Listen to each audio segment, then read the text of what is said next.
जी। स्वामी सुखदेव जी महाराज जन्म लेकर जैसे आए, स्वामी सूत जी महाराज कहते हैं शौनकादिक ऋषियों एक क्षण के लिए भी ये नहीं देखा कि माँ किधर है पिता, तुरंत ही नार छिदन संस्कार में नहीं हुआ, हाथ में नार को लपेटा और तुरंत जंगल की ओर दौड़े चले गए। क्यों? उनको डर था यदि मैया की ओर देखूंगा तो प्रभु की माया, क्योंकि ये मोह की डोरी है ना, फिर जुड़ जाएगी और ये भाव आ जाएगा कि ये मेरी माँ है और ये मेरा, बस यही ये भाव आया, फिर आनंद नहीं आया। हम अपनी बताए, जब ज्यादा टाइम हो जाता है ना हमको घर रहते हैं, जैसे 1 महीना हो जाता है कथा नहीं होती, नहीं लगती, तो घर से इतना लगाव हो जाता है, इतना हो जाता है कि मैया को छोड़कर आने को मन नहीं करता, फिर लगता है छोड़ो कथा नहीं करेंगे, ऐसा होता है। और जब लगातार कथा चलती है ना, फिर नहीं लगता कि कहाँ मैया है, लेकिन माँ से ज्यादा प्रेम तो आप लोग लेते हो। ये पता ही नहीं लगता कि हम मैया को छोड़कर, एक मैया को छोड़कर आते और यहाँ हजारों माताओं का प्रेम मिलता है। यही तो है संतों की कृपा। जो भी संतों के चरणों में बैठकर मैंने प्रसाद पाया है उसका गुणगान करती हूँ और आप लोगों का प्रेम मिलता है। संत की संग लागा, जो संत जन बताते हैं जिस मार्ग पर चलने को कहते हैं उस मार्ग को अपनाइए।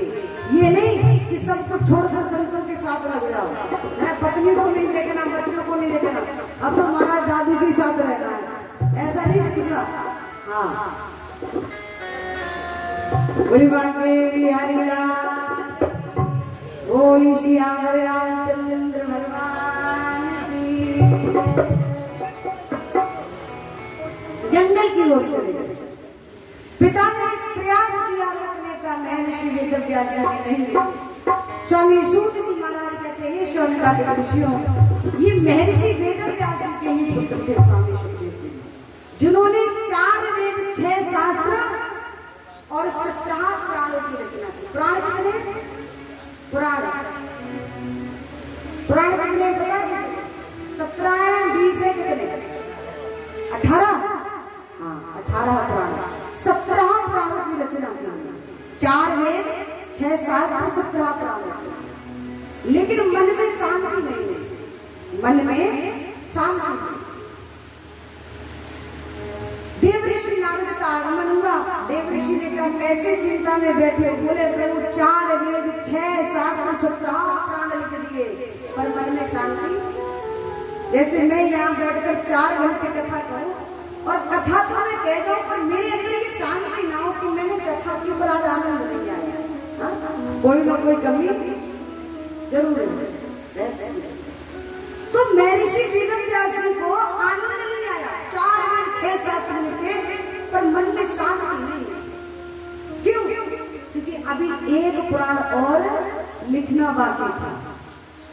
देव ऋषि ने कहा प्रभु आपने राम और कृष्ण के जो परमहंस रूपी भक्त है ना, उनके लिए अभी कुछ, क्योंकि वेदों की भाषा बड़ी कठिन है, सहज कोई समझ नहीं सकता। का एक पुराण और लिख दो, श्रीमद् भागवत।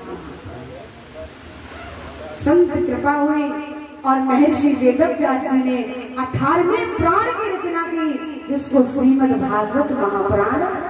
बोले श्रीमद् भागवत महापुराण।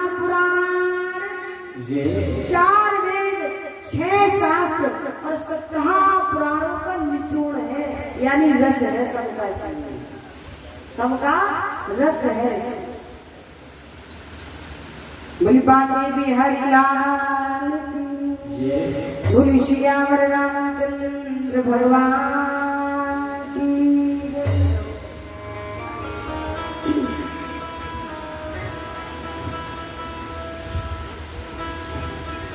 और श्रीमद् भागवत महापुराण की रचना करने के बाद विचार किया कि अब ये दिया किसे जाए पुराण। भाई हम मंदिर बनवाते हैं, मंदिर मान लीजिए कि हमने एक मंदिर बनवाया, मंदिर का निर्माण किया, तो हम कहते हैं कि ऐसे पुजारी को रखना है जो सुबह शाम अच्छे से